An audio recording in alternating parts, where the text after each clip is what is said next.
që kemi bërë gjatë këtij mandati, kur pagën minimale që e gjetëm 130, përkatësisht 170 euro, në vitin e ardhshëm e sjellim në 500 euro dhe në 425 euro qysh me 1 janar 2026.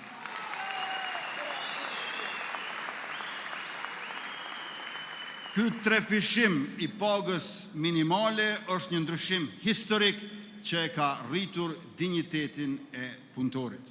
Edhe paga në sektorin publik gjatë mandatit ton kanë shënuar rritje mesatare prej 47% dhe kjo rritje do të vazhdoj edhe në mandatin që vjen në përputhje me rritjen e buxhetit dhe performancën ekonomike, duke ngritur pagën mesatare në sektorin publik mbi 1.000 euro në muaj.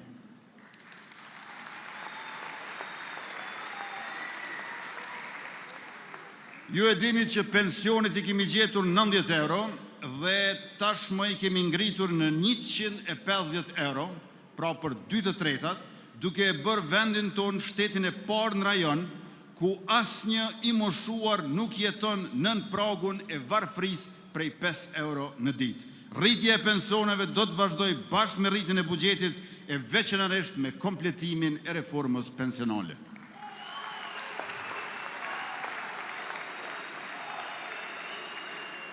Do të vazhdojmë rritjen e mbështetjes edhe për kategoritë e dalura nga lufta shërimtare dhe përveç rritjes së beneficionit do të ndryshojmë ligjin dhe do të heqim edhe padrejtësinë që kushtozon përfitimin e beneficionit vetëm për veteranët që nuk punojnë.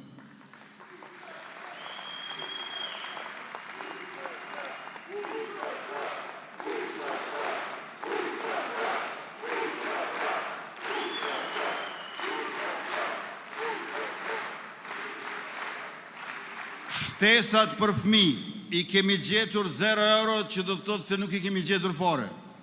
Sot ato janë 30 deri në 45 euro për çdo fëmijë. Ndërka që mandatin e ardhshëm do t'i dyfishojmë shtesat për fëmijë.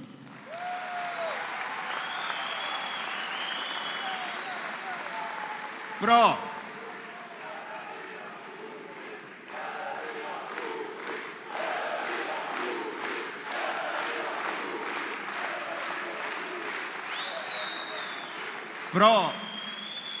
në mandatin e tanishëm nga 0 në 45 euro dhe në mandatin e ardhshëm nga 45 në 90 euro për fëmijë.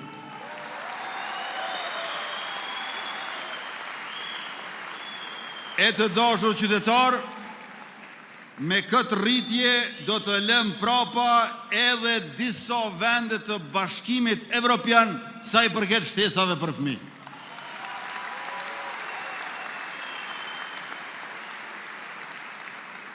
Edhe për nënat lehona kemi vepruar me përkushtim.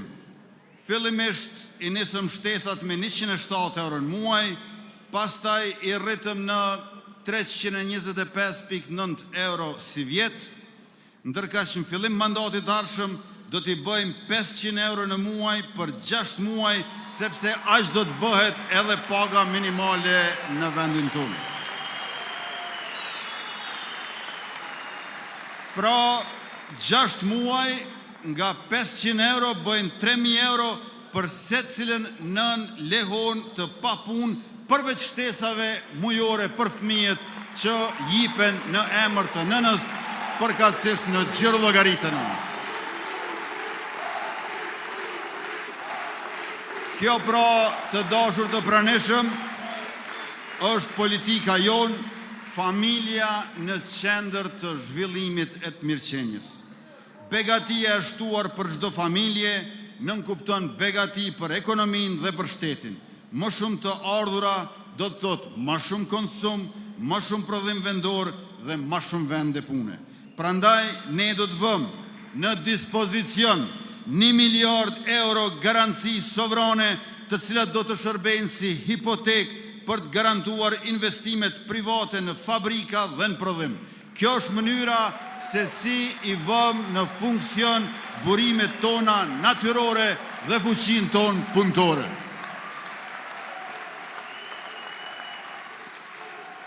Do ta themelojmë Bankën Zhvillimore, projekt që tashmë është negociuar me Bankën Botërore në vlerë prej 50 milion eurosh për ta mbështetur zhvillimin industrial dhe ndërmarrjet prodhuese. Trepçën do ta rikthejmë në funksion të zhvillimit përmes investimeve të reja strategjike në bashkëpunim me një kompani me renome nga vendet mike, duke e kthyer atë në motor të ekonomisë sonë.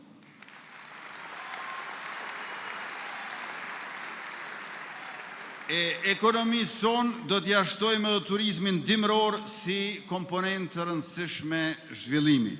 Do t'investojmë 500 milion euro në projektin madhor të Brezovicës, si dhe në rezortin e ri të skijimit në Dugagjin në Bjeshtë të Rrugovës, duke i shndruar këto zona në destinacione të rëndësishme turistike, rajonale dhe evropiane.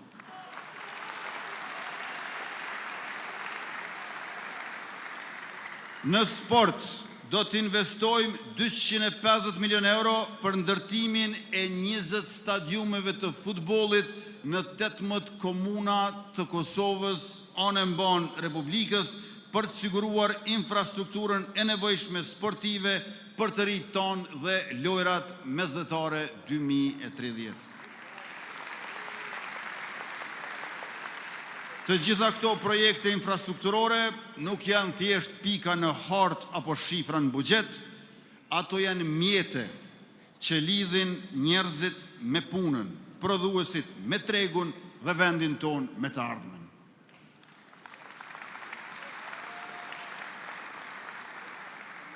Duke përfunduar rrugët që kemi nisur dhe duke filluar projekte të reja strategjike, unazën e Prishtinës, autostradën Gjilan-Prizren, nga Banulla në përshime e në qafë Dullës, dhe magistralen e Dugagjinit, nga Istogu, në Pej, në Deçan, në Gjakov e deri në Prizren, ne po ndërtojmë infrastrukturën që jep hov e kuptim zhvillimit ekonomik, që e shpërndan begatin në çdo rajon dhe që e bën shtetin funksional për çdo qytetar.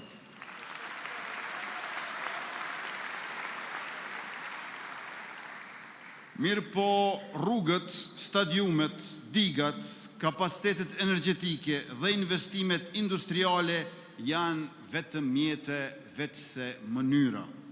Ajo që ka rëndësi është qëllimi, synimi, një shtet që punon për qytetarin, një ekonomi që krijon vlerë dhe një shoqëri që ecën përpara pa lënë askënd prapa. Prandaj, të gjitha këto që përmenda nuk janë premtime të izoluara, janë pjesë e një plani të qartë, të strukturuar dhe të realizueshëm, të ndërtuar mbi përvojën e këtij mandati dhe mbi rezultatet që tashmë i kemi dëshmuar si qeveri e mbarë dhe e mirë. Të dashur qytetar, ky është vizioni ynë.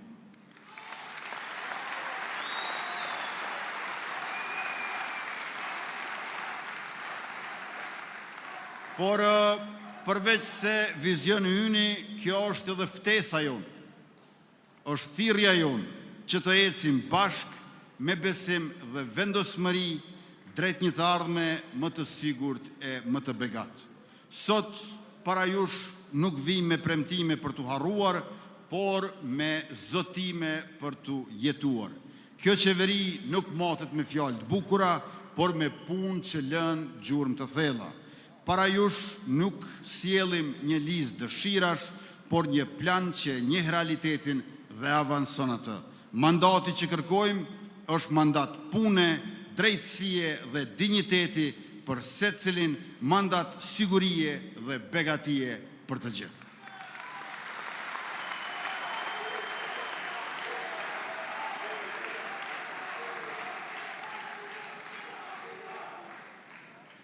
Andaj, më lejoni të nderuar pranishëm që në vijim të paraqes sa më detajisht zotimet tona për mandatin e ardhshëm.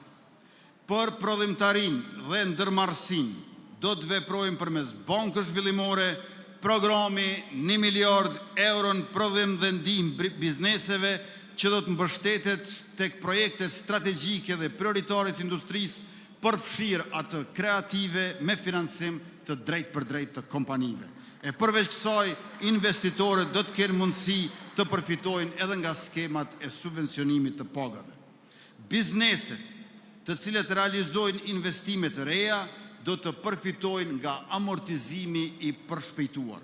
Kjo do të thotë që një pjesë më e madhe e vlerës së investimit amortizohet në vitet e para të prodhimit. Përqendrimi i amortizimit në fazën fillestare të investimit i zbret detyrimet tatimore në këto vite. Si rezultat, bizneset kanë më shumë mjete financiare në dispozicion kur kostot e prodhimit janë më të larta.